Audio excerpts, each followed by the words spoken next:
为着要推广家己新港的艺术发展，新港书委会甲新港文教基金会邀请在地艺术家甲女外乡亲来做伙办一个书画展览，计共45位的艺术家甲超过90件的作品，来展现出新港在地艺术创意。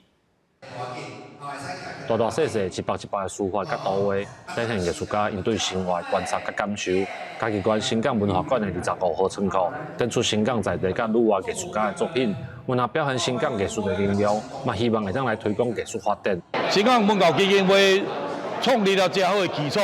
大家会听讲啊，我招你来新港展览无？大家我新港好哦。所以新港虽然地头真小，咱用小小一个地头，可是咱散发出来阮能量啊，能量是足大的啦。新港文教基金会表示，新港书委会是在地甲女外乡亲退休老师，为着要推广书法甲画图所成立的艺术团体，透过每一档的展览，女外乡亲有能会当协助故乡的艺术推广，嘛鼓励退休的长辈有一个会当发挥的舞台。每一档的时阵，拢会当看到迄个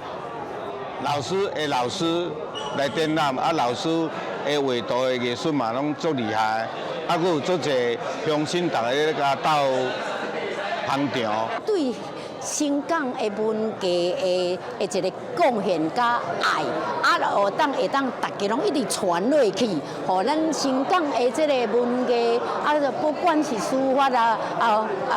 图方面的，拢会当进步。这一年一届的展览已经举办11届，参加的艺术家表示，当回来故乡展览的时阵，会当甲其他艺术家来互相交流，希望透过大家逐摆无共作品，培养新港乡亲对艺术文化的关注。记者林慧婷，嘉义报道。